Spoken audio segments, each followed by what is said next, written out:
তিতলির এই মিথ্যে নাটক শেষ করতে এবার নিজেই দুর্দান্ত চাল দিল রাহুল। শুধু তোমারই জন্য ধারাবাহিকে দেখা যায় অসুস্থতার মিথ্যে নাটক করে তিতলি যখন রায়চৌধুরী বাড়িতে থেকে যায়, পিসি ঠাম্মা যখন তিতলিকে আরও 2 দিন থাকতে বলে, তখন রাহুল এবং রাহি দুজনেই খুব ভালো করে বুঝতে পারে তিতলির অন্য উদ্দেশ্য আছে।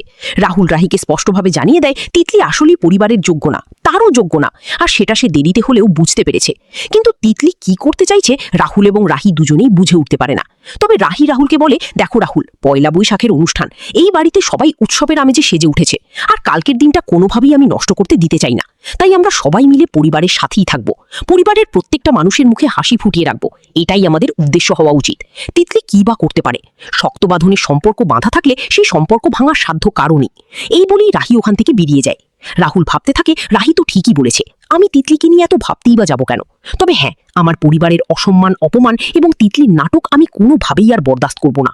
অন্যদিকে দেখা যায় তিতলি ভাবতে থাকে, রাহুল, পয়লা বৈশাখের অনুষ্ঠান, আর তার মাঝে আমি তোমার মুখ থেকে স্বীকার করিয়েই ছাড়বো যে তুমি শুধু আমাকেই ভালোবাসো, এখনো তুমি শুধু আমার পেছনেই পড়ে আছো। পরদিন সকাল হয়ে যায়, পয়লা বৈশাখের দিন। সবাই খুব মিষ্টি করে সাজে। রাহিকে দেখে মুগ্ধ হয় রাহুল। শুরু হয়ে যায় রায়চৌধুরী বাড়িতে পয়লা বৈশাখের অনুষ্ঠান।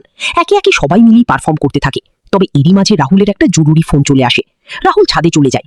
যখনই ফোনে কথা বলতে থাকে তখনই সেখানে তিতলি চলে যায় এবং রাহুলকে একলা পেয়ে তিতলি রাহুলের কলারটা চেপে ধরে বলতে থাকে, রাহুল, এখনো বলছি, স্বীকার করো, তুমি আমাকে ছাড়া বাঁচতে পারবে না, তুমি শুধু আমাকেই ভালোবাসো। রাহুল চিৎকার করে তিতলির হাতটা সরিয়ে দিয়ে বলে, না, ছেড়ে দাও, অসভ্যতা আমি করো না তিতলি, বাড়াবাড়ির একটা সীমা আছে।